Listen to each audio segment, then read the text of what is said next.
Nagtapos ang huling chapter sa pagpapaliwanag ni Koki kila Okarun na ang nakuha niyang knife sa misteryosong kausap niya ay may kakayahan na magnakaw ng powers ng isang individual sa ilang kondisyon at kaya din itong magbigay ng powers. Gayunpaman, habang ipinapaliwanag niya ito sa kanila, bigla siyang nagkaroon ng migraine at matapos yun ay hindi niya na maalala kung sino ba yung nagbigay sa kanya ng blade. Kaya, napagdesisyonan nilang bantayan muna si Koki at tulungan siya na abangan ng teacher na nagbigay sa kanya nun. Malalaman na kaya nila kung sino ba ang person in question na hinahanap nila. Tara na't alamin natin. Ipagpapatuloy natin ang kwento sa chapter 176 na pinamagatang Scattering the Bait. Dito, matapos ang pag-uusap nila ay pinag-ayos nila si Koki ng kanyang damit na nagpa-cute naman sa kanyang itsura. Ninenervyos na nagkomento si Koki na nakakahiya naman ito. Kaya sinabi sa kanya ni Momo ang phrase na "C'est la vie" na may ibig sabihin na such is life. At namuti daw kasi yung uniform niya dahil sa fire extinguisher kaya kailangan niya yun isuot. Napakomento naman si Aira na naging cute nga yung itsura niya. Kaso walang nagbago sa kanyang depressing face na nagpairita sa kanya dito at nagpasigaw na manahimik siya. Habang si Sakata ay nakapormang nakda-thumbs up lang sa kanilang gitna. Pinoint nito ni Sakata na siya ang gumawa ng hair ornament niya gamit ang nanoskin na hiniram niya sa bahay nila Momo. Sa unang tingin daw ay isa lang itong hair ornament pero sa katunayan ay isa itong surveillance camera. At ipinakita sa atin dito kung ano ang nakikita ng camera na ito. Nagagawa nitong madetect maski ang kanilang pangalan kaya pinuri ni Momo itong si Sakata. Kinuha naman ni Momo yung misteryosong blade at sinabi na siguradong makikipag-usap muli dito kay Koki yung nagbigay sa kanya nun.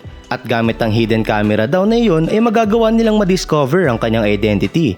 Itong si Gigi naman ay sinabi kay Sakata na mukhang okay na yung mukha niya sa kabila ng pagkakahampas ni Queen Sensei doon. Kaya sumagot si Sakata na inakala niya na completely caved in na ito. Pero mysteriously all better na daw. Dahil lang daw sa isang haplos galing kay Queen Sensei ay naglaho na lahat ng sakit niya. Kaya napakomento si Gigi na mukhang may some kind of power din yung nurse na yon. Matapos ito, pinoint na ni Momo ang kanilang goal. At sa ngayon daw ay wala mo nang makikipag-usap kay Koki hanggang sa kagatin ng prey ang kanilang pain. Kung saan sumagot sina Gigi at Sakata na nauunawaan nila yun. Napansin naman ni Momo na parang may iniisip si Okarun dito. Kaya tinanong niya ito kung ano yung problema dahil mukhang down siya. Kung saan sumagot si Okarun na nahanap nga nila yung tiny old man. Pero hindi daw nila nahanap ang paraan para maibalik si Momo sa normal. Napatitig silang dalawa sa nag-uusap-usap nilang mga kaibigan habang naglalakad at bigla na lang nagsorry si Okarun dahil wala daw siyang masyadong silbi sa mga nangyari. Kaya sinabi nito na kinakailangan niyang maging better.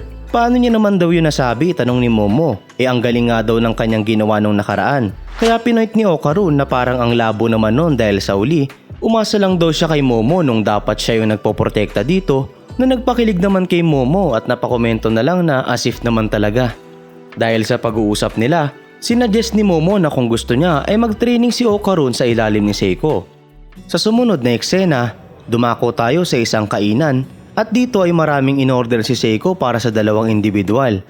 Habang kumakain sila ay napakomento si Seiko na nagmukhang mas black na ang itsura ng isa dito, kung saan sumagot yung kausap niya na madalas niya yung marinig ng mga nakaraan at pinoint na isa siyang cursed object collector at iyon ang kanyang nature.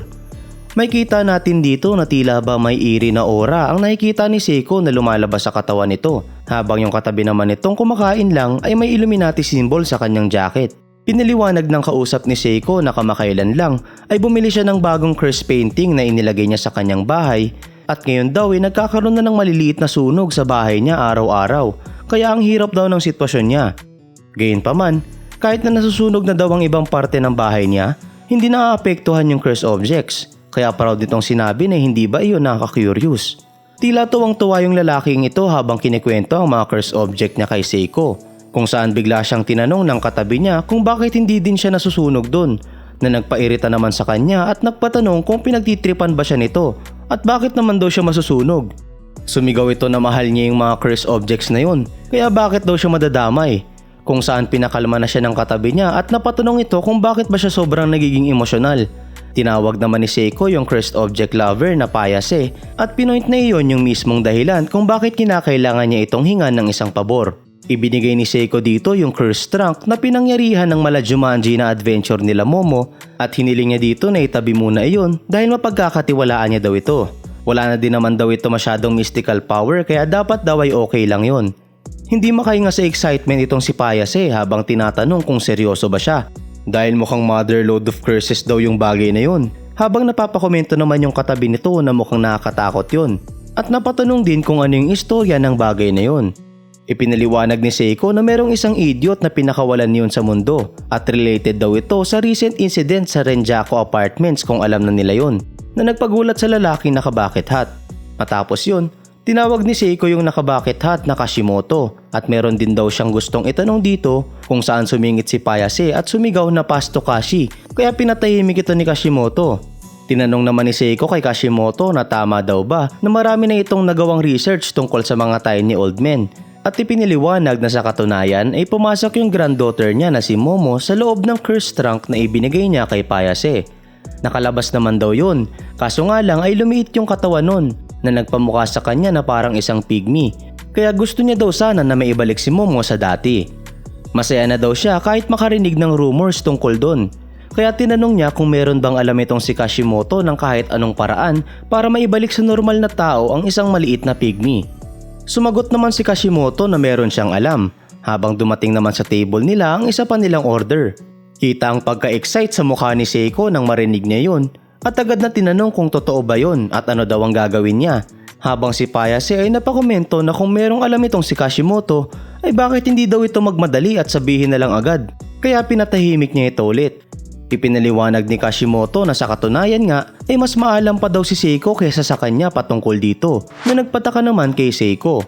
Dito na pinoint ng lalaki yung tinutukoy niya at yun daw ay yung Uchide no Kozuchi Magic Hammer. Kwento niya na si Isun Boshi, ang Inchai Samurai ay isang famous figure sa Japanese folklore. Nalaglag daw ng isang demon ng Uchide no Kozuchi pero swining daw ni Isun Boshi yun na nagpalaki sa katawan nito. Ngayon daw, sinasabi na ang Uchide no Kozuchi ay isang possession ng deity na si Daikokuten. Idinagdag naman ni Seiko na ang Daikokuten at ang Great God Oninushi ay magkapareho at ang lugar daw kung saan wina-worship si Oninushi ay sa isang specific shrine. At dito ay pinakita sa atin ang isang imahe ng shrine na tinutukoy ni Seiko na kamukha ng Izumo Oyashiro Shrine in real life. Agad na nagpack ng kanyang gamit si Seiko habang nagpapasalamat kay Kashimoto dahil sa malaking tulong na ibinigay nito.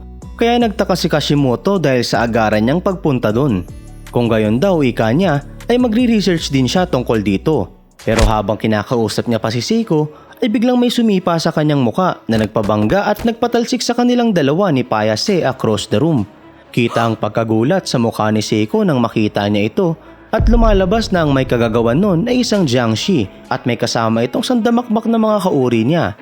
At ayun na nga, mukhang may pipigil agad kay Seiko sa kanyang journey papuntang sa shrine, no? Ano kaya ang gagawin niya para matapatan ng undead horde na ito?